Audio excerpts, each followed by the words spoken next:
প্রধানমন্ত্রী কিষাণ মানধন যোজনা প্রকল্পে আবেদন করলে প্রত্যেক মাসে পাবেন ৩,০০০ টাকা করে। কারা এই প্রকল্পে আবেদন করতে পারবে, কি কি ডকুমেন্টস লাগবে, কোথায় আবেদন করবেন, বিস্তারিত জানাবো আজকের এই ভিডিওতে। তাই ভিডিওটি শেষ পর্যন্ত দেখুন। আর এরকমই ইনফরমেটিভ ভিডিও পেতে আমাদের চ্যানেলটি সাবস্ক্রাইব করতে ভুলবেন না।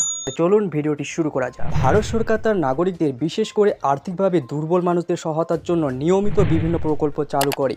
এরকমই একটি প্রকল্প হচ্ছে প্রধানমন্ত্রী কিষাণ মানধন যোজনা প্রকল্প, যা এই ধরনের মানুষকে পেনশন সহায়তা দিয়ে থাকে।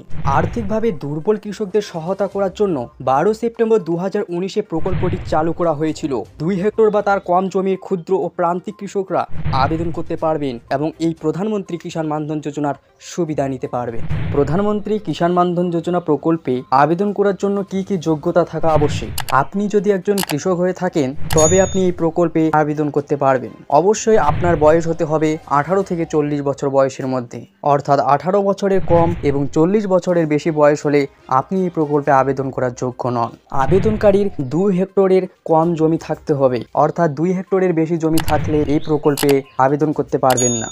আবেদনকারীর মাসিক আয় 15,000 টাকার কম হতে হবে। যদি আপনার মাসিক আয় 15,000 টাকার বেশি হয় তবে আপনি এই প্রকল্পে আবেদন করার যোগ্য নন।